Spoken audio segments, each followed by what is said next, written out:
Halo Mas Ibnu. Halo Mas Alano. Iya, jadi sekarang lagi musim UTBK ya. Iya betul banget nih. Kita beberapa bulan lagi mandiri.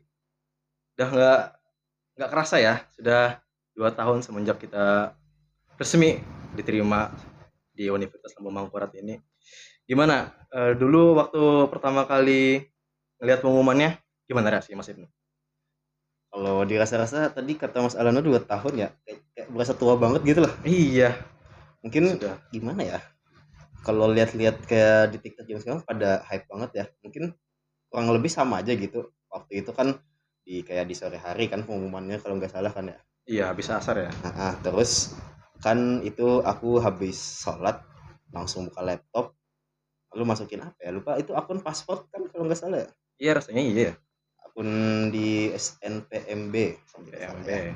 Terus aku masukin dan pas itu tiba-tiba kaget hijau, tapi sebelum aku buka itu tuh awalnya aku mungkin biar ada keluarga lihat juga gitulah, jadi kayak panggil ibu kakak yang lagi ada di rumah, kalau bapak kan lagi di luar tuh, jadi ibu sama kakak aja. Pas buka lihat alhamdulillah hijau, dia langsung banget untuk aku aku pun terharu lah, agak Eh, nangis gitu sebenarnya. Itu momen momen kayak sebuah momen Dramatis ya. krusial lah dalam hidup kayak gitu Mas Alano. Cukup dramatis ya Mas Ibnu ya. Iya, kalau dari Mas Alano nih, gimana pas pengumuman UTBK kemarin tuh? Ya, ceritanya kan habis pulang nih dari sholat asar. Keingetan, oh iya, hari ini kan pengumuman UTBK ya. Udah deh, cek tapi lihat HP. Pas ngecek, awalnya sudah expect tuh, kayaknya kada bakalan, nggak bakalan lolos deh. Soalnya Heeh, heeh. aku belajar UTBK cuma sebulan, itu nggak ada terlalu banyak persiapan. Ternyata lolos pilihan pertama. Ya awalnya speechless kayak, kok bisa ya? Tapi ya begitulah. eh Kalau dari aku sendiri tidak terlalu banyak reaksi, lebih ke bingung, kok bisa aku lolos ya? Sedangkan mamaku sendiri di sebelah malah nangis ya. Jadi apa ya? Ya, eh, Kebalik gitu heeh, reaksinya. Harusnya aku yang nangis gitu. kan terharu kan ya. Terharu kan ya. Tapi secara overall biasa aja sih. Tapi cuman kayak aku nggak nyangka nggak sih, kan dari Mas Alana sendiri teh ini jadi pilihan pertama kan ya. Iya. Sama aku juga kemarin pilihan pertama. Sebenarnya SNBT itu aku kan lebih milih ke pilihan kedua. Oh Aku tuh iya. di pilihan kedua aku tuh milih teknik kimia kan. Oh iya. Lalu pilihan satu TI, harusnya awalnya pilihan pertama tuh lebih ke tekim. Lalu TI pilihan dua. Lalu entah kenapa aku tukar, malah keterima pilihan satu. Malah Iya. masuk ke TI pilihan pertama. Ternyata nih lumayan lah nilai UTBK kita Tinggi ya. tinggi gitu nah. Dibanding tadi tuh. Dulu masuknya nilai UTBK-nya berapa kalau boleh tahu? Aduh, aku lupa ya. Kita Mas Alamnya ingat gak? Aku beneran lupa nih, kayak 6 atau 600 berapa gitu. Lupa apa gitu ya penilaian SNBT-nya. Kalau aku diri sendiri itu sangat-sangat tidak tidak aku expect ya Mas. Hmm. Soalnya mendekati 700, sekitar 600,9. Jadi saat itu tuh aku kayak merasa senang tapi ngerasa sedih karena dengan nilai setinggi itu seharusnya aku bisa nih eh, milih kampus yang ibaratnya ya top lah. Ya, top Tapi di Jawa kan. ternyata rezekinya di Hmm. Unlam sini ya. Heeh. Tapi memang banyak juga sih teman-temanku kayak nggak nyangka ternyata nilainya setinggi itu, memang harusnya bisa masuk ke univ yang top gitulah, yang Iya, top entah itu di Kalimantan atau itu di Jawa gitu kan. tuh. Tapi karena memang gimana ya, memang kita gak bisa menetap, memang takdir dan rezekinya di sini. Memang klubnya di sini ya. Dan mau gak mau kita terima aja kan. Lagian kan ULM salah satu kampus top juga kan di Di region Kalimantan. Kalimantan lah gitu Tuh. kan. Terus nih Mas Alano, setelah UTBK tuh kira apa sih persiapan dari Mas Alano untuk menyiapkan dunia perkuliahan di ULM ini lah, apalagi di kota Banjarmasin lah. Kita tahu sendiri kan kota Banjarmasin itu kota metropolitan atau Betul. mungkin dulunya tuh ibu kota dari Kalimantan Selatan ya Mas Alano ya. Betul. Mungkin sekarang ibu kota pindah ke Banjarbaru, tapi memang tetap Emang masih ada rasa ibu kotanya ya di iya Banjarmasin masih ini. vibes-nya tuh masih di Banjarmasin kan ya. Iya. Kalau dari aku kemarin ya, waktu tahu nih keterima, itu aku langsung buka Instagram cari kos Banjarmasin. Enggak deh, aku cari kos Banjarbaru dulu karena teknologi informasi nih, Fakultas Teknik. Aku cek di Google Maps, itu lokasinya di Banjarbaru. Jadi aku cari nih di Banjarbaru. Oh, dapat yang murah nih, bagus nih. Dari Beton sudah ada kamar mandi dalam. Ternyata kata mamaku, TI bukan di Banjarmasin ya? Hah, tahu dari mana? Ini ada nih, ada eh, anak teman mama Iya, iya. itu alumni Unlam nih. Bilangnya TI itu di Banjarmasin sendiri. Ya kaget dong. Jadi aku tanya nih sama kating-kating di grup, "Kak, TI itu lokasinya di mana ya?" Di Banjarmasin. Wah, berarti harus cari kos lagi nih. Nah, karena aku cek di aplikasi Mamikos, kos di Banjarmasin itu udah pada penuh. Iya, iya. Iya, jadi putus asa nih, gimana ini? Ternyata lagi-lagi dibantu sama mamaku, dia kebetulan anak teman mamahnya lagi, anak eh, anak temennya, teman anaknya, itulah. Ah, ya. Nah, Ah, dia kebetulan ngekos juga di Banjarmasin, jadi dapat nih rekomendasi kos dari dia, lumayan lah, 500-an udah cukup buat survive. Kemudian apa ya? Kalau dari Mas Ibnu sendiri gimana? kalau dari aku sendiri ya mungkin persiapan pertama kuliah eh karena sebenarnya aku nggak yang ngekos banget gitu nah. Aku lebih mungkin kalau orang bilang semi kos kali ya enggak ya sih. Ah iya, Karena sebenarnya aku tuh PP gitu loh. Nggak pulang pergi ya? ngekos. Ya, cuma kadang bisa aja tidur di BJM karena aku kan asalnya Banjarbaru ya. Oh, Dari awal pun aku udah tahu sebenarnya T itu di Banjarmasin. Walaupun Fakultas Teknik kan ada di BJB. Itu tahu karena ada saudara di sini. Jadi ya ya udah ada di BJM katanya. Oh ya udah deh daripada kata waktu kan daripada ngekos karena dekat juga kan gitu. iya iya betul. Daripada ngekos mending kenapa nggak PP aja gitu. Nah, udah dicobalah PP gitu sih. Terus buat persiapan awal paling ya nyiapin karena kita awal-awal ospek kali ya. Oh iya, Jadi ospek ya. kayak nyiapin itu aja sih, KMB, fisik mental aja sih. Karena kan yang kita tahu ya teknik gitu lah. teknik keras ya. Keras Hmm, dan takutnya ya gak siap aja gitu. iya emang KMB ya. 5 hari tapi kerasa lama banget itu. Padahal itu awalan banget lah, kayak capeknya kerasa, tapi ada serunya juga gitu. Iya, jadi banyak ketemu teman-teman baru ya kan. Mm-mm. Iya. Nah, untuk Mas Ibnu nih, gimana tipsnya untuk survive 6 bulan pertama di perkuliahan? 6 bulan pertama di perkuliahan ya. Mungkin hitungannya itu kayak 1 semester nggak sih? Iya, Eh, kalau dari aku sendiri sih kayaknya semester 1. Nah, ini mungkin agak kagok atau kaget kali ya, Mas, karena kan kayak kita bekas COVID ya. iya, Dulu iya, tuh iya. waktu SMA. Jadi kayak kerasa tuh kayak angin lalu aja sekolah sekolah dulu tuh waktu masih SMA kayak tiba-tiba lewat, terus tiba-tiba kelas 12, terus tiba-tiba Karena kuliah lagi ya gitu kan. kebanyakan kelas online ya. Ya, jadi kayak nggak Jadi kebiasa dengan kesibukan dunia perkuliahan gitu loh. Jadi kayak lebih ke persiapan di diri sendiri dalam sikap diri sendiri lah dalam menghadapi perkuliahan. Kalau masalah kayak material atau apapun itu enggak terlalu banyak persiapan sih, karena mungkin persiapan cuma di laptop, buku atau motor karena buat perjalanan ke kampus. Enggak yang terlalu banyak banget gitu. Lebih menyiapkan kalau dari aku sendiri nih lebih nyiapin kayak sikap kayak oh ini aku harus lebih rajin lagi, lebih iya, lebih lebih bisa ambis ya. ya lebih ambis dan lebih bertahan lagi lah, nggak mengulangi zaman SMA dulu gitu. Nah, Iya, iya, iya. kalau dari Mas Alona sendiri, apalagi Mas Alona ini kan jauh nih asalnya, Iya. bukan asli Banjarmasin atau Kalimantan Selatan nih. Bulan Kalau pertama ngapain aja tuh Mas? iya, kalau dari aku sendiri ya karena bukan bukan asli dari Banjar nih, apalagi Kalimantan Selatan. Jadi hal yang pertama yang aku lakukan adalah me mengeksplorasi Banjarmasin itu sendiri. Jadi aku Betul kenalin betul. seluk-beluknya. Aku keliling dulu nih, keliling sekitaran kampus dulu. Oh, begini jalannya, ada jalan-jalan pintas ini itu. Oh, orang di sini jualan jualan nih, jualan alat elektronik, di situ jual makanan.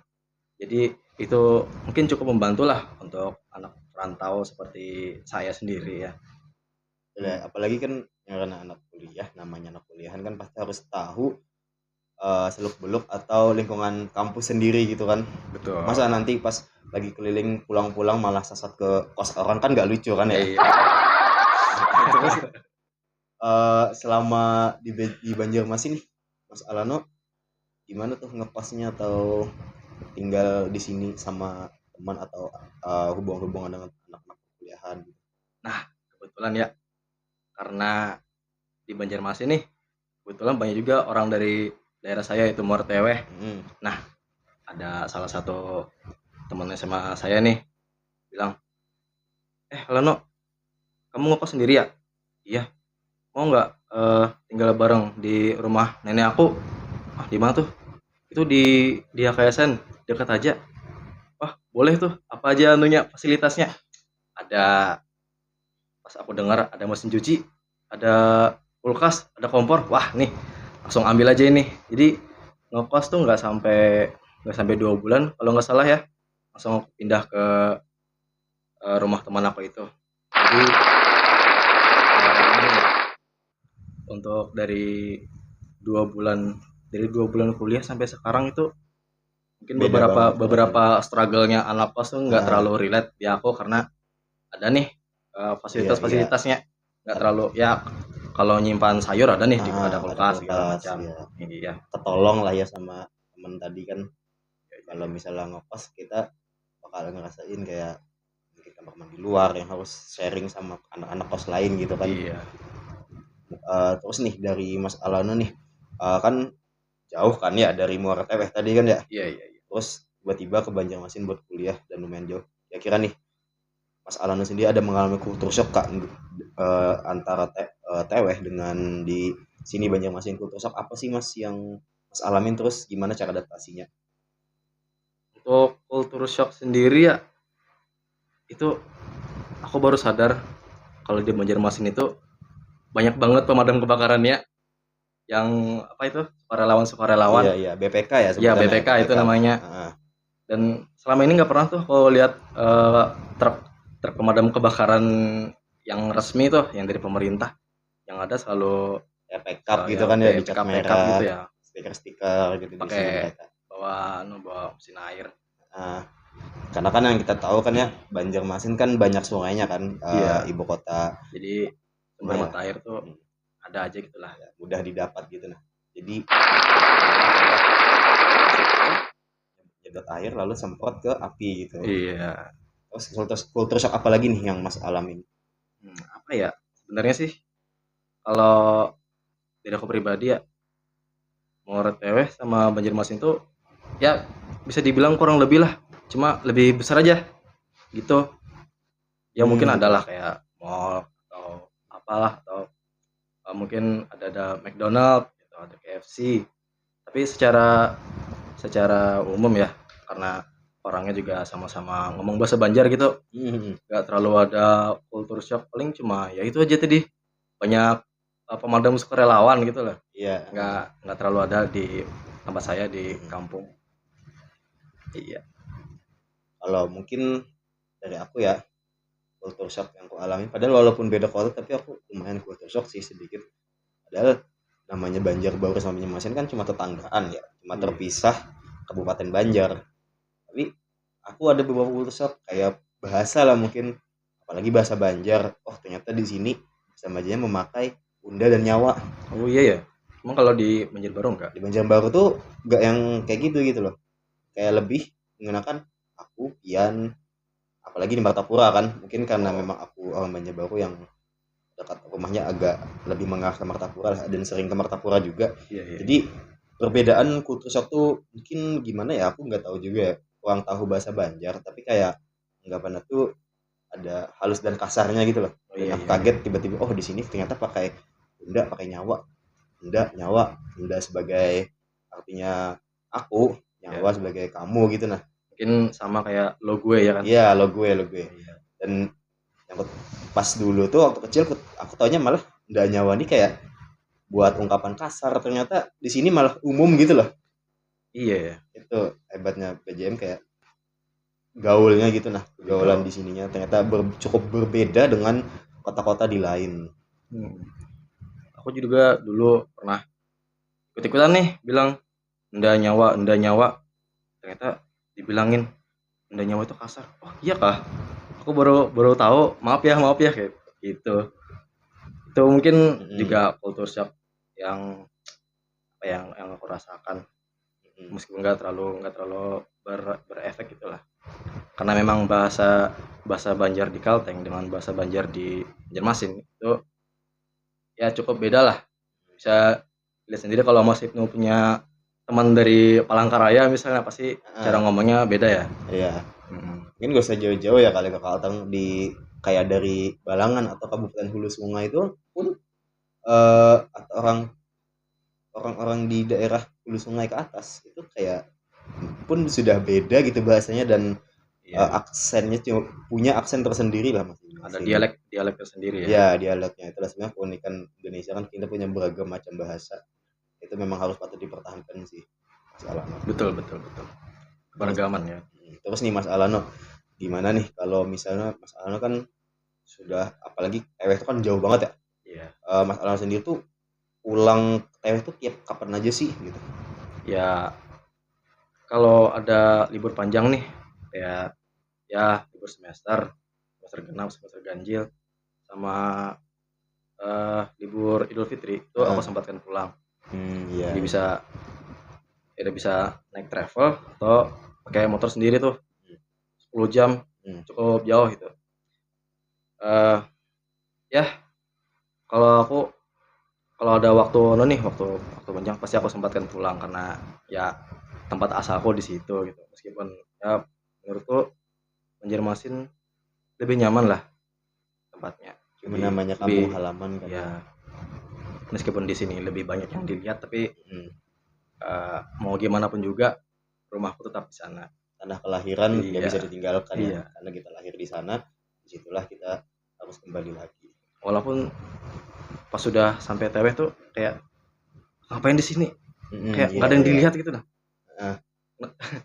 Mungkin sehari 2 hari sudah pengen balik ke Banjar lagi gitu. Tapi Kebiasaan dari Banjarmasin dulu. iya, Terus kan karena Mas Alana ini kan pulang tiap libur semester, dan itu kan cukup lama nih, ya itu kan 6 bulan lah. Kira-kira tuh Mas Alana ini ada kangen rumah nggak sih, kayak homesick tiba-tiba itu, apalagi yang sering kita tahu kan, apalagi kayak mahasiswa baru waktu itu tuh, Mas Alana pernah nggak sih mengalami homesick, dan dari Mas Alana gimana sih kayak ngatasinnya di awal-awal rantauan gitu? iya. Kalau dari aku sendiri ya, eh, sebulan pertama ngekos itu aku udah ngerasa kangen rumah. Gitu. Sudah. Jadi cara aku ngatasinnya, ya itu aku eh, video call orang tua aku lewat WA, ngobrol ini itu, dan aku juga memberitahu ke diri aku sendiri kalau ini nih adalah bagian dari menjadi dewasa gitu. Nah, iya. Pasti aku akan meninggalkan rumahku di sana dan memulai hidup baru di tempat lain gitu. Kalau Mas Ibnu kan dari Banjarbaru ya, Iya betul dekat Mas. aja. Kalau kangen rumah kan tinggal pulang ya. Iya, kan aku habis kuliah pulang ke Banjarbaru lagi kan ya. Iya, Karena ada momen dimana, karena kan aku nih anaknya organisasi nih, iya, ikut organisasi, ikut himpunan mahasiswa di sini lah gitu. Nah, terus ada sebuah poker atau program kerja gitu dari himpunan yang mengharuskan aku mau nggak mau harus tinggal di sini gitu loh, oh nggak iya, pulang bahkan mungkin 3 hari. Nah 3 hari itu pun aja ternyata udah homesick gini. Oh jadi ini kah rasanya yang dirasakan anak-anak kos di awal-awal atau selama hidup di perkuliahan, homesick, kangen rumah, apalagi kangen kamar kan, yang biasanya kamar iya, iya, dulu iya. kita tuh empuk, uh, vibes-nya tuh loh yang enak, tapi Ya, tiba-tiba homey ya vibes-nya. homey terus, tiap pagi ada panggilan dari ibu buat makan atau minum, sekedar dibuatkan teh anget lah gitu. Nah itu sudah Iya, sangat mengingatkan banget gitu, dan kangen gitu lah, padahal baru iya, cuma iya. 3 hari. Iya. Kayak kucing-kucing di rumahku gitu jadi kangen. Ternyata padahal baru 3 hari. Aku tuh sampai ngadu ke temanku, oh gini ya rasanya homesick, kayak kangen kakak temanku yang juga ngekos gitu loh. Iya. Jadi tetap relate meskipun sedikit ya. Ya tetap bisa merasakan lah apa yang dirasakan anak kos, pernah lah merasakan karena dari pengalaman juga. Jadi kadang nggak bisa asal pandang ke terhadap anak kos karena mereka kan perjuangan banget kan ya, Iya, iya. tinggal di perantauan. Ya apresiasi sih. Iya. Apalagi Gitu. mungkin anak kos kan yang kita tahu kan, eh, mereka bingung kan kadang tuh, curhat dari teman-temanku kayak mereka tuh makannya susah gitu apalagi di akhir bulan. Oh, iya, iya, Dari iya. Mas Alana sendiri kira-kira ada nggak sih ngalamin kayak makan susah gitu, terus gimana sih makan walaupun menghemat dana tapi tetap enak gitu loh buat anak kos atau anak perantauan. Dari Mas Alana gimana tuh? Ya, jadi waktu awal-awal ngekos nih, kamu cerita dulu. Awal-awal ngekos tuh aku benar-benar mikir, oh aku ini harus hemat soalnya eh di sini nggak ada kayak tempat buat masak ini tuh dan duit aku juga terbatas gitu. Jadi cara aku hemat eh itu aku beli makanan di warteg tapi nggak pakai lauk. Loh. Jadi aku beli sayur tapi tahu tempe. Itu kan anu sudah protein tuh. Hmm. Jadi dah beli itu aja. Nasinya masak di rumah gitu. Sama kadang aku beli telur juga. Jadi sekalian masak nasi, aku sekalian rebus telur di dalam. Jadi ya cukup menyiksa lah beberapa bulan pertama itu. Tapi setelah aku pindah ke tempat temanku tadi, jadi lebih leluasa nih masak ikan bisa. Dan karena fun fact nih, aku Ah, tinggal di tempat teman aku itu ya. biayanya lebih murah daripada aku tinggal di kos. Oh, Jadi gimana tuh Mas? tiap bulan itu bayar listrik sama bayar air itu 600. Jadi Hmm. kami bagi dua cuma 300 dibandingkan dengan di kos bayar Hah? 500 nih. Jadi 200-nya tuh aku lebih hemat tuh loh. Jadi bisa Iya. aku spend di mungkin makan di luar lah, Mm-mm. di mana ya kalau makan enak bagi aku ya makan mie ayam tuh sudah cukup enak sih. Omong-omong mie nih, dari Mas Alana sendiri suka nggak sih makan Indomie? Kan biasanya Indomie ini tidak jauh dari anak kos gitu. Iya. Kalau dari aku sendiri nih, aku suka Indomie. Tapi kalau mie goreng, aku lebih prefer ke mie sedap nih. Mm-mm. Soalnya bumbunya lebih kerasa dan mie-nya tuh lebih tebal gitu loh. Iya. Dari Mas Ibnu gimana? Apakah tim Indomie atau tim mie sedap atau Aduh, fleksibel nih? aduh, ini yang jadi perdebatan orang-orang, pasti ada tim Indomie atau tim mie sedap. Sebenarnya ini cukup ragu, cuma kalau dari aku sendiri aku tim Indomie Mas. Oh ya, Kenapa? Karena Indomie, apalagi Indomie Aceh, itu sangat enak banget. Kenapa aku suka Indomie Aceh?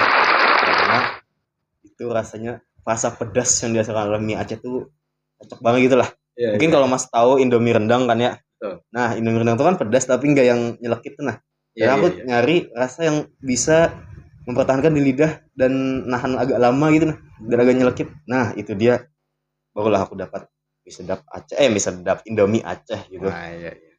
Tapi kalau selain dari mie Aceh dan mie rendang tuh Mas Ibnu suka nggak sama Indomie lain gitu? Kalau Indomie masih suka, apalagi Indomie original kan ya. Oh Karena kan iya, emang siapa sih yang gak pernah makan Indomie original kan ya.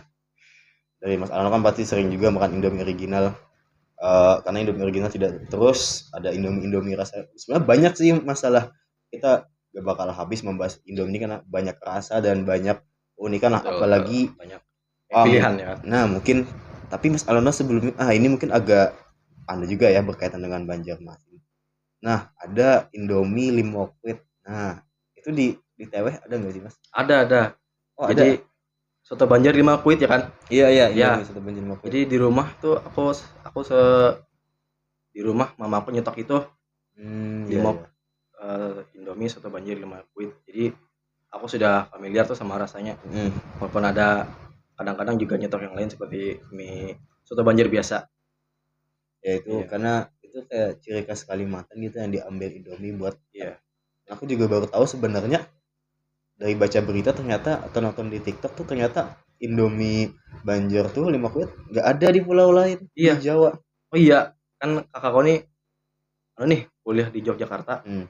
Jadi tiap kali dia pulang ke Moroteweh dan mau balik lagi ke Yogyakarta, Ya, dia sanggup beberapa mie bekal lah ya. Indomie soto banjir 5 kulit Bekal Indomie. buat dibagikan ke teman-temannya. Ya. Buat bilang kalau ini nih Indomie ada versi lokalnya nih di Banjarmasin di Kalimantan gitu. Versi Ya, khasnya ciri khas Kalimantan. sendiri gitu. Jadi sebuah oleh-oleh tersendiri kan buat teman-teman. Iya, Nah, Indomie. ngomong teman-teman kan Mas, karena namanya kuliah kan banyak manusianya kan. Iya. Dari Mas Alona nih kira-kira ada nggak sih kayak cerita atau tentang teman seperjuangan gitu Mas yang sefrekuensi dan bisa jadi teman suportif buat nemenin kehidupan kuliah dari Mas Alano sendiri nih?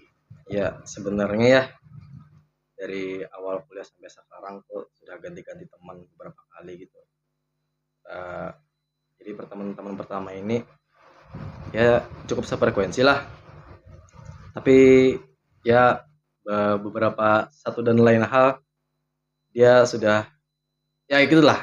Gak cocok lagi lah. Nggak cocok lagi sefrekuensi gitu. lah. Sefrekuensi lagi. Jadi aku berpindah-pindah. Awalnya juga kebingungan nih mau temenan sama siapa. Jadi di kampus kayak orang no lab gitu. Terus juga akhirnya ikut UKM di universitas gitu buat cari teman, dan akhirnya dapat juga tuh buat memperluas relasi juga ya kan. Akhirnya aku ketemu dengan teman-teman aku yang asik-asik nih. Iya, untung banget sih ketemu mereka. Ya. Bisa nggak sih Mas cerita tentang teman-temannya yang asik itu? Gimana sih di dunia perkuliahan sama mereka?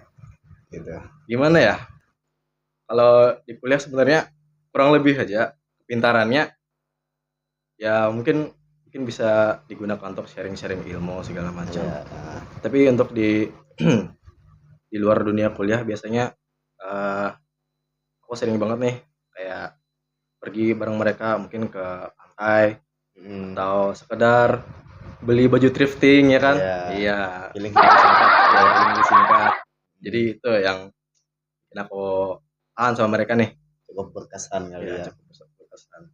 Jadi kan Mas Alon sendiri kan dari jauh-jauh kan ya dari Teweh dan ke sini masa temanannya sama orang Teweh juga kan yang sudah kenal gitu.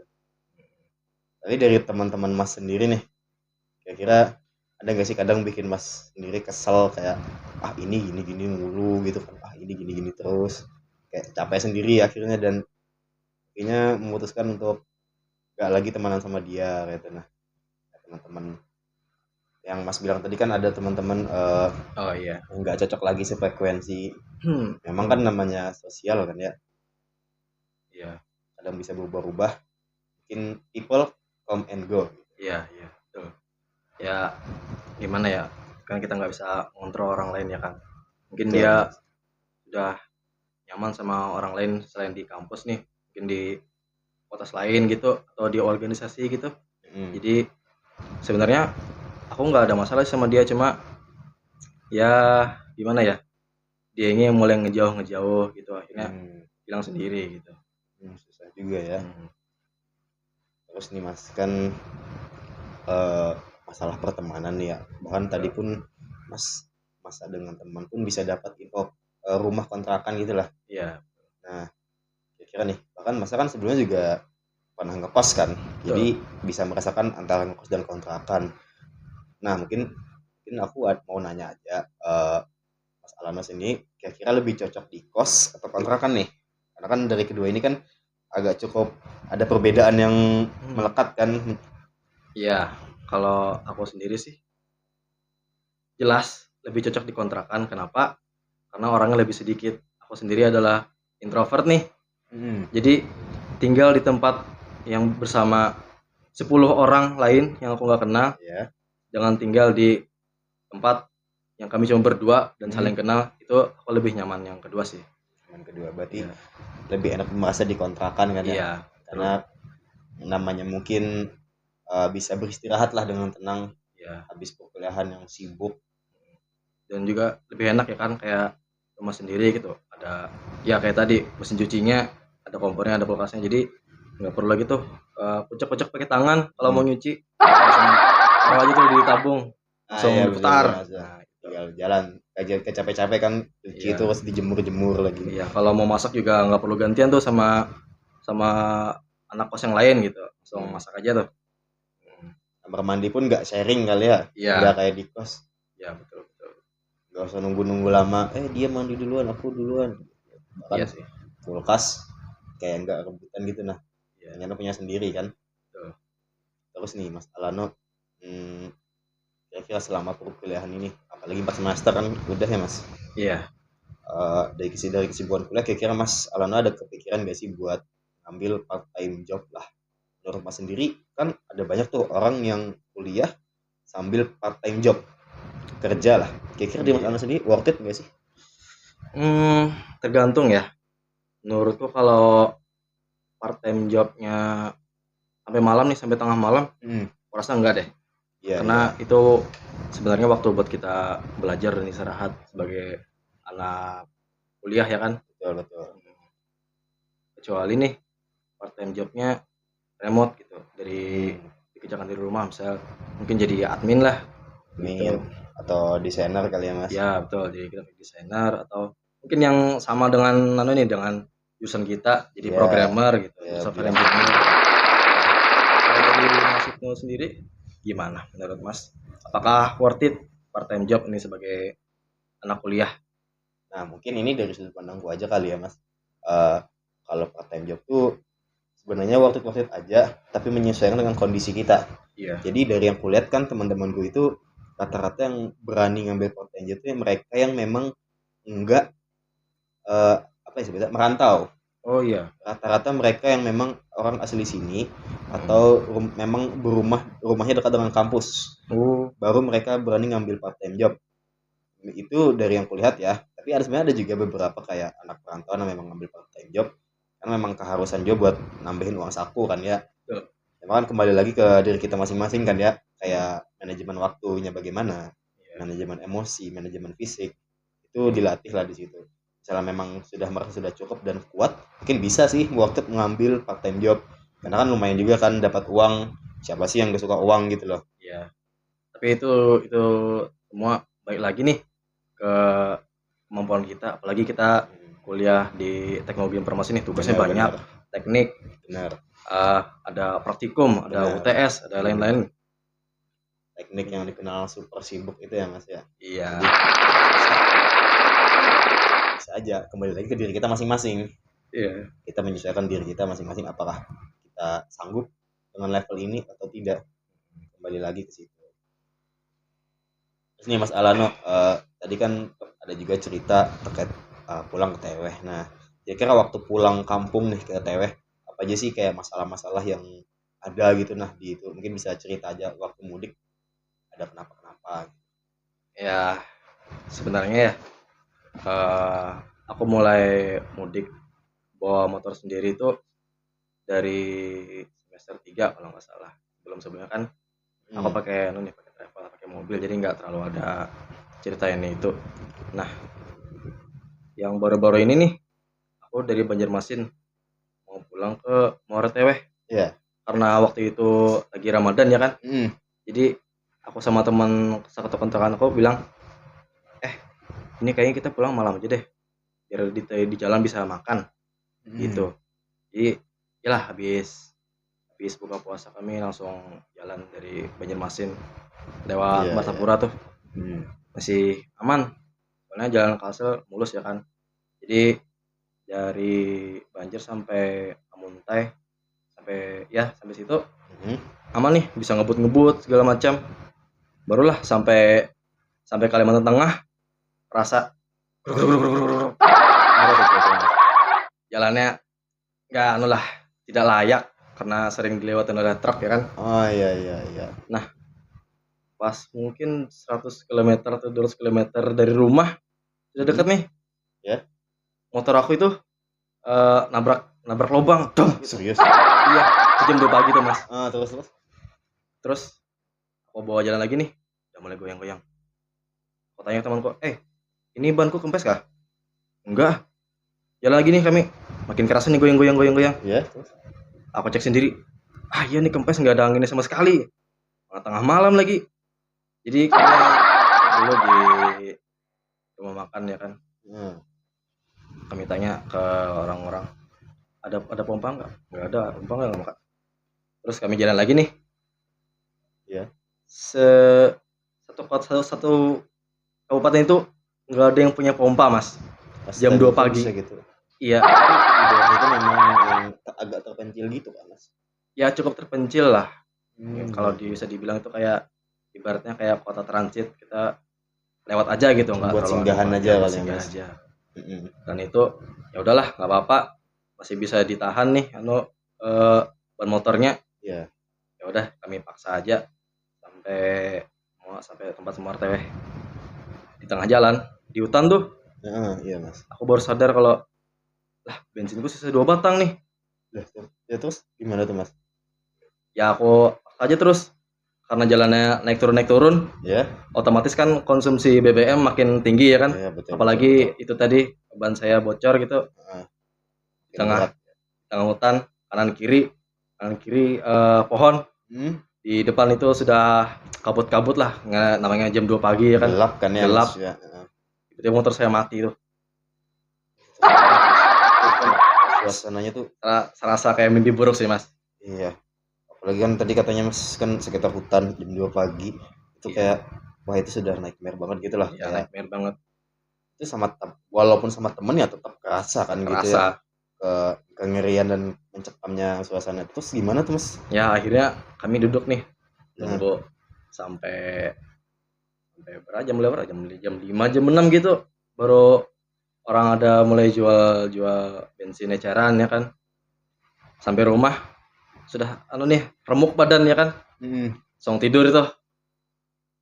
Terus ketemu lagi sama teman aku yang tadi bilang, Jira nggak? Jira, besok kita pulang naik mobil aja. Ya terus itu tadi yang tiduran di jalan tuh gimana tuh? Maksudnya duduk aja nunggu diam duduk sampai pagi gitu? Ya kami dorong lah sampai akhirnya kami ketemu bundaran gitu. Iya. Tempat yang sekira kita bisa duduk gitu. Udah kami nunggu situ.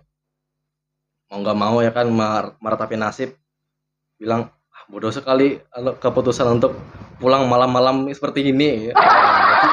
Berarti itu masnya sama temennya itu jalan dari jam 2 sampai jam 5 sampai ke bundaran tadi jalan. Iya. Cuma jalan aja.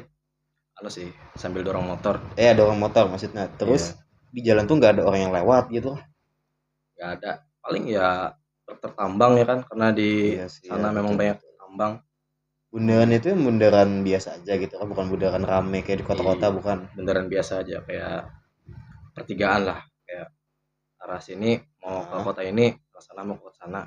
Terus pagi itu baru dapat ada orang buka jual bensin eceran. Ya, kebetulan dekat-dekat situ juga. Baru capek juga ya mas. Pulang kampung mending pakai kalau gitu ya. Iya. Kalau dari Mas Ibnu sendiri kan tiap hari pulang pergi ke Banjarbaru tuh lumayan jauh ya kan. Kira-kira ada cerita tersendiri nggak yang mungkin unik gitu? Cerita ya sebenarnya lumayan banyak sih, mungkin aku cerita salah satu aja karena kan hampir tiap hari aku PP kan ya. Mungkin rata-rata yang ada cerita tuh kayak malam gitu loh, pas malam hari. Nah ada itu pas malam hari udah jalan nih kan ya, jalannya udah sepi gitu. Terus kayak tiba-tiba tuh kenapa ada orang ngebut loh. Ya kita tahu kan ya jam malam tuh ya jam waktunya mungkin kita sebut ngabres kali ya. Iya. Pada balapan liar ya kan. Pada turun ke jalan gitulah. Nah disitulah agak kaget sebenarnya. Saya nggak biasa pulang malam kan ya mas. Baru pas kuliah ini baru pulang malam. Itu kaget. Itu mereka lah cepet banget ngelewatin aku dan itu hampir oleng gitu loh mas. Dan untungnya nggak kenapa-napa sih mas. Iya, nggak iya, yang iya. aneh banget. Terus terus ada hari lain juga tuh pulang PP sama teman ya di malam hari. Teman berdua, ada yang satu sekalian pulang kampung, ada yang satu searah juga gitu ke Oh iya, iya, Banjarbaru. bertiga ya berarti. Ya bertiga. Nah pas di jalan itu kan kami pada ngebut kan ya, Iya, jadi nggak tahu cuma bareng tapi ngebut, jadi ada jarak lah gitu. Nah iya, aku tuh kan dengerin lagu sambil dengerin lagu kan ya, bahaya jangan dicontoh ya sebenarnya, iya, iya, dengerin iya. lagu sambil motoran Bahaya. karena kan namanya biar nggak ngantuk kan dan juga bosan di jalan, akhirnya nyetel lagu. Dan nah pas lagi mungkin daerah gambut kali ya, itu lagi ngebut, di sebelahku tuh ada temanku juga gitu. Nah ada satu teman di belakang agak ketinggalan, karena nggak tahu kenapa tiba-tiba ada telepon. Terus coba aku angkat kan di HP, ternyata temanku ini mogok gitu loh. Wah, kasihan sekali ya. Ya aduh itu apa ini bisa mogok tiba-tiba tuh, malam loh, padahal untungnya masih di bawah jam 10 ya, jadi bengkel Iya, masih masih buka. bisa cari bantuan. Akhirnya aku tadi teriak ke temanku yang kami ngebut berdua di depan, ternyata Ya. kami memutuskan untuk buat putar balik. Nah Hmm. terus sudah putar balik ternyata lumayan jauh sih temanku yang mogok ini. Sampai itu terus mau gak mau disetut dong nyari Iya, bengkel. Akhirnya didorong ya itu, ya didorong pakai didorong pakai kaki. kaki, ditinjak kalau nggak di footstep motor itu ditinjak di knalpot gitu loh. Oh iya, iya, iya, iya. Terus didorong tuh lumayan jauh sih kayaknya, dari berapa ya, kalau tahu kalau ke arah Banjarbaru tuh ada Senwell sama Indogrosir. Oh iya. Nah pokoknya dari situ dorong sampai Gambut dekat bundaran Pramuka, bundaran Pahlawan, Iya. baru situ di bengkel. Ternyata pas udah di bengkel, bengkelnya pun nggak bisa baikin gitu lah. Wah. Ya, karena bengkelnya cuma bengkel biasa aja, bukan Oh, itu. bukan spesialis mesin ya? Iya, bukan spesialis banget. Jadi kata bengkelnya ini baik dibawa ke dealer aja. Atau mungkin besok katanya ditinggal sini, besok dibawakan. Akhirnya daripada tinggal, temanku nelpon bapaknya dan akhirnya pulang aja. Udah mau gak Oh, mau akhirnya aku nyetetin sampai Banjarbaru gitu loh. aduh. Mungkin aku sudah sering nyetut juga jadi kayak itu udah terbiasa gitu. Iya, iya, iya. Sampai Banjarbaru udah deh gitu. Lumayan capek sih, kadang kaki kiri tuh kram gitu loh. Kalau boleh tahu nih rekor nyetut motornya berapa jauh, Mas? Kalau itu aku jangan ditanya lagi. Aku tuh kalau infek aja, FYI aku rekornya tuh paling jauh 30-an kilometer Mas. Wah,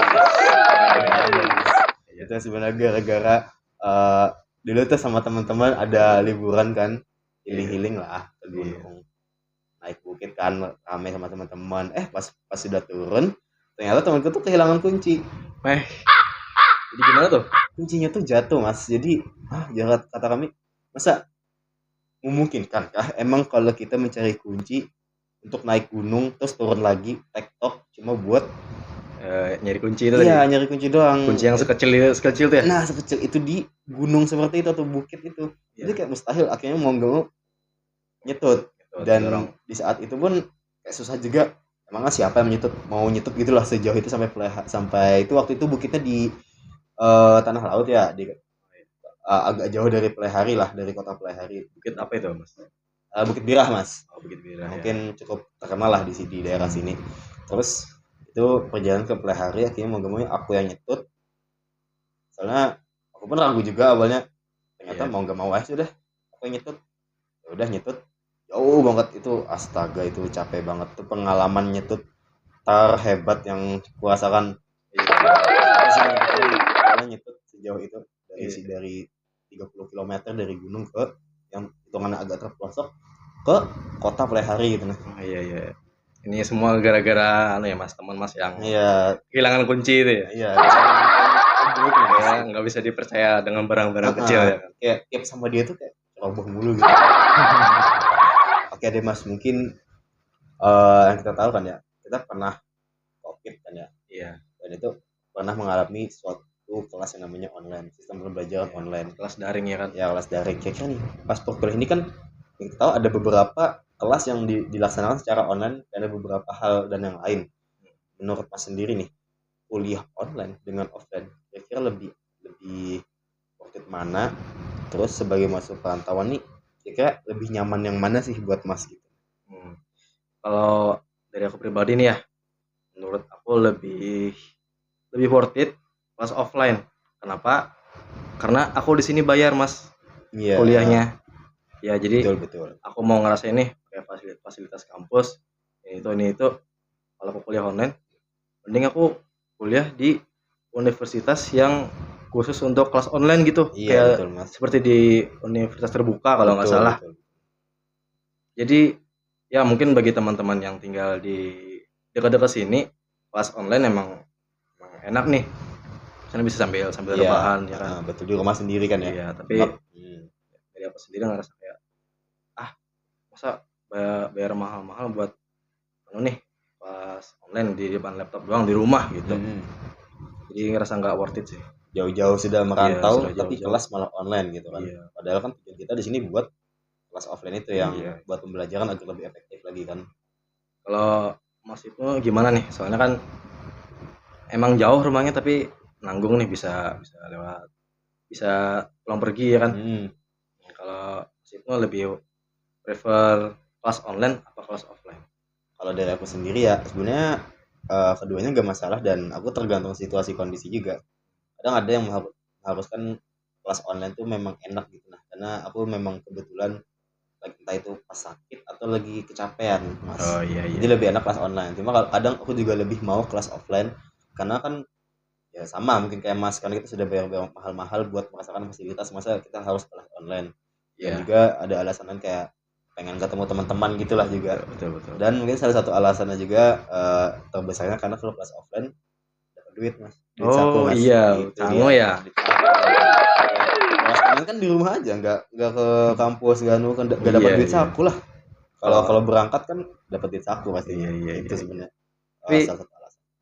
dari Mas sendiri ada nggak nih pengalaman udah jauh-jauh nih dari Banjarbaru ke kampus di Banjarmasin, pas udah Mhm. sampai ternyata ada pengumuman nih dari dosen Ya, kelasnya jadi online aja nih, kelas online. Pernah nggak Mas mengalami hal seperti itu? itu sering banget Mas. Saya itu sudah sampai terbiasa gitu loh Mas. Jadi akhirnya Iya mau nggak mau kami kelas online di kampus gitu nah. Untungnya iya di kampus kan bisa pakai wifi kan ya. iya iya Tapi iya. pernah tuh kejadian saat kelas offline ya. Aku kan itu kelasnya pagi, kelas pagi. Aku jauh 1 jam perjalanan dari Banjarbaru ke Banjarmasin. Jadi aku mau nggak mau kan harus berangkat 1 jam sebelumnya ya kan. Iya Dari jam 8 aku berangkat jam 7. Terus ternyata harinya tuh hujan deras gitu nah Mas. iya Ya mau nggak mau aku tetap berangkat karena kelas offline. Nah pas sudah sampai Banjarmasin sudah di kota baru masuk kotanya nih. iya Masih keadaan masih hujan ya. iya. Ternyata aku tuh belum tahu nih ternyata kalau dikasih tahu kalau online. Oh iya. Tiba-tiba aku ngalamin musibah Mas, Oh kecelakaan gitu pas, loh. Heeh, sangat-sangat disayangkan ya Mas. iya itu kayak aduh pas kecelakaan gimana nih kelas terus buka cek HP ternyata eh 2 menit sebelum jam jam kelas itu ternyata malah di online kan. Oh iya. Aku sudah jauh-jauh kan dari Banjarbaru sampai kecelakaan ternyata kelasnya malah online. Jadi kayak Oh ada kecewa gitu Mas kenapa iya online. Tapi nggak masalah juga sih karena dengan di online karena tersebut aku ya nggak harus terburu-buru lah ke kampus apalagi habis kecelakaan tadi kan Mas. oh iya iya iya. Jadi sebenarnya balik lagi ke situasi dan kondisi. Terkadang online itu enak, terkadang offline Iya. itu lebih enak juga. Jadi cukup cukup kasihan sekali ya sih Mas, harus mengejar kelas sampai kecelakaan tadi. Iya, Iya sih. sebenarnya PP ini lumayan loh Mas resikonya kayak sering banget aku tuh kecelakaan sebenarnya gara-gara PP ini apalagi awal-awal semester 1 tuh belum terbiasa gitu Mas. Iya. Jadi kayak berapa kali kecelakaan di semester 1 bahkan sampai aku nggak ikut UTS gara-gara kecelakaan tuh. Kecelakaan. Jadi gimana tuh barang bawaan ada yang rusak nggak? Itu sampai laptopku rusak Mas layarnya tuh sampai Waduh. karena ketekan badan sendiri kan habis Iya iya jatuh iya itu. iya. Pecah ya? Pecah. Terus nih Mas, mau ngomong kampus karena kelas offline kan ketemu teman-teman gitu kan Mas. Iya. Teman-teman, ketemu cutting, ketemu adik tingkat, adik tingkat. Terus dari Mas ini kadang ada nggak sih kayak kebiasaan-kebiasaan unik di kampus gitu nah? Kayak hal-hal yang lucu yang dilakuin bersama teman-teman gitu. Gimana ya kalau dari aku? Kalau dari Mas Ibnu sendiri gimana? Kalau dari aku ya mungkin aku dulu cerita dulu mungkin kayak aku mungkin pernah kayak awal-awal tuh disuruh sama cutting ini mungkin zaman ospek kali ya Iya. disuruh bikin sepeda hias. Aduh, Jadi iya mau iya. akhirnya kami malah bikin sepeda hias di dalam kelas dan ternyata itu sebenarnya nggak boleh gitu loh. Nah, kita kan itu karena baru peralihan dari SMA ya, jadi belum tahu ternyata dunia perkuliahan itu memang harus sesopan itu dibandingkan SMA dan gak asal-asalan gitu. Nah harus Iya, ada iya, iya. sesuatu ininya, dan akhirnya kami malah membongkar sepeda di dalam kelas. Iya. Akhirnya oli dari sepeda itu berceceran di kelas tersebut. Akhirnya kami dimarahin setting kami sendiri yang dapat laporan dari mahasiswa-mahasiswa lain. Iya. Katanya dosen gimana nih gitu. Nah ya kami kena marah habis tuh Mas. Ya malah ngebengkel dalam kelas ya. Iya makanya terus sepedaan di koridor gak habis. Tadi pun kena marah juga kami gitu. Nah ini Alan nih kira-kira menuju apa di kampus, Alan ingat gitu. Gimana ya, ini mungkin cukup vulgar ya, Gimana tapi tuh? Mungkin ya, bahasanya agak dihalusin aja ya kali ya, Mas. agak-agak di halus-halus ya. Jadi aku punya temen yang salah satu dari itu juga, teman saya yang berenam tadi. Salah satunya itu dia punya gimana ya bilangnya ya, cukup besar gitu. Waduh itu gimana ya Mas? Maksudnya teman Mas ini cewek atau cowok gitu? Cowok. Oh cowok Iya. tapi bokong yang besar dan itu waduh agak gimana gitu, agak vulgar cuma agak vulgar, agak aneh dan unik juga ya. Iya, dan teman-teman yang lain malah gimana gitu, ibaratnya melecehkan gitu. Jadi dia lewat nih, itu dia pak gitu. di smack gitu. Iya, di smack gitu, ditampar gitu. Dan ada ya teman saya nih satu emang cukup obses dengan teman aku ini. Waduh itu ngeri banget Mas, itu sumpah itu ngeri banget Mas, itu ngeri banget. Saya sendiri kalau ngerasain di obses gitu sama sesama lelaki kayak gimana gitu. Iya. Kalau sama cewek ya masih inu lah. Ya, cewek. Bisa toleransi nih. Ya, tapi teman sendiri nih, cowok. Cuma kan nggak ditoleransi juga Mas. Enggak sih, cuma ini kan mungkin karena cowok kali ya, dia nggak ngerasain mukul mata teman cowoknya yang di smack gitu ya. Iya. Hitungannya pelecehan ya Mas, tapi karena teman sendiri jadi itu hitungannya pelecehan sih Mas, hitungannya pelecehan sebenarnya walaupun sesama lelaki teman ya, tapi ya gimana ya namanya teman kan ya. Terus teman Mas sendiri gimana tuh yang punya itu? Ya kayaknya dia pasrah aja deh. Pasrah aja gitu ya Mas. Karena mau gimana lagi? Besar gitu. Iya memang pada faktanya memang begitu gitu kan. Iya. Mau tidak mau menerima aja gitu. Iya. Mungkin teman Mas itu penganut stoikisme mungkin ya. Iya. Tidak bisa dikendalikan lagi lah. Emosi jiwanya batu ya. Ya. Tidak bisa marah-marah. Coba apa-apa. Tapi kalau dipukul-pukul gitu emang gak makin gede gitu Mas? Kayaknya iya sih, soalnya dari awal dipukul-pukul sampai sekarang kayaknya makin besar tuh. Waduh, kayaknya kita pembahasan kayaknya sampai sini aja dulu, itu terlalu vulgar deh Mas. Ini udah jauh banget ya. Jadi dari dunia perantauan tiba-tiba ke terus udah deh kita mungkin lanjut aja kali ya. Mungkin Mas Alan nih sendiri nih dari sekarang gimana buat kedepannya nih? Misalkan masih merantau kan ya, dan ini sudah 2 tahun lagi kita mungkin hitungannya lulus, amin. Semoga ya. Nah, ya Mas Alan dalam perantauan ini gimana mau akan kedepannya lah buat perkuliahan, apakah bakal ada perubahan lagi dalam dunia perantauan yang Mas alami gini? Atau bakal ya tetap sama saja? Karena ini tahun kedua ya kita kuliah ya. Jadi sudah semester 4. Semester depan itu kita sudah mulai mikirin skripsi nih. Betul, Mas. Jadi mungkin kedepannya aku bakalan lebih fokus di akademik. Kalau ya sekarang kan masih ikut organisasi nih. Betul. Jadi 1 tahun ke depan aku mulai off dulu dari organisasi dan mulai fokus di akademik aku supaya ya bisa lebih cepat lulus lah gitu. Betul. Karena kalau lama-lama di sini kan otomatis biayanya juga mahal ya kan. Iya, aku juga mau cepat-cepat cari kerja ya kan, biar nggak minta-minta sama orang tua terus. Tapi mungkin kalau dari aku sendiri ada rencana mungkin mau nyoba kayak part time lah dari kerja. Nah, kayak sekarang ini kayak serba susah gitu, nah apa-apa nah harga naik apa-apa, dan kayak uang tuh sangat diperlukan apalagi buat mahasiswa kayak kita. Nggak bisa terlalu nggak bisa terlalu minta-minta sama orang tua ya kan. Apalagi Betul. kita sudah umur Betul. 20 ke atas. Sudah sempat kadang kayak merasa bersalah kalau tolong minta, cuma mau gimana ya kan, namanya juga kita masih anak dari orang tua dan masih dalam tanggungan mereka juga gitu. Iya. Emang sulit sih mas. Berarti ya rencana kedepannya kita fokus ke akademik dan supaya Betul. bisa cepat lulus gitu ya mas. Ya karena saya jauh-jauh ke Banjarmasin kan tujuannya buat kuliah ya kan. Betul. Iya. Kuliah bukan main-main ya. Terus nih mas Alana sendiri selama perkuliahan kira-kira ada nggak sih kendala dalam hal akademik gitu mas?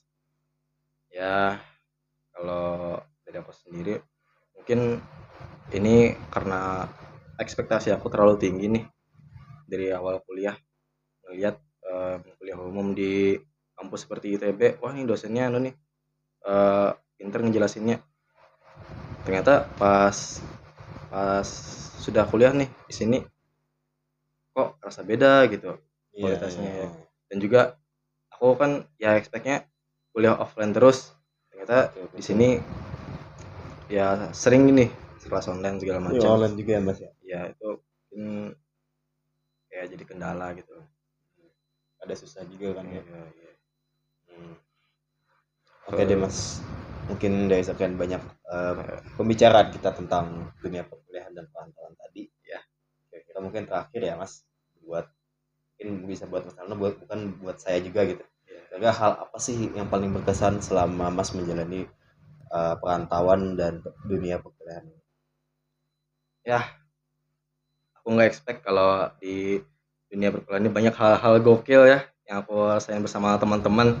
Ya jadi nggak terlalu berat. Akhirnya aku bisa ya punya teman yang asik. Ini tuh dari kesan-pesan dari mas Alno. Iya.